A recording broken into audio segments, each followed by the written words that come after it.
How to fix Discord stock on starting. Let's get started. First, let's make sure Discord is fully closed. Click on the search bar at the bottom of your screen and type Task Manager, or right-click on the taskbar and select Task Manager. Open it and in the Processes tab, type Discord in the search box. Select the Discord process and click in Task to shut it down completely. Next, run Discord as administrator. So close this, search for Discord. Now select the option Run as administrator. If you get a pop-up, just confirm it. See if Discord starts properly with admin access. Next up, uninstall and reinstall Discord. Launch Settings. Now head over to the option Apps. Click on the option Installed Apps.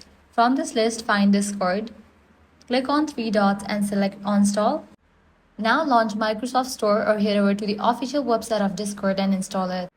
This should completely fix the issue and allow you to get back into your server, and that's it. If this guide helped you out, do not forget to like, share and subscribe. Thanks for watching.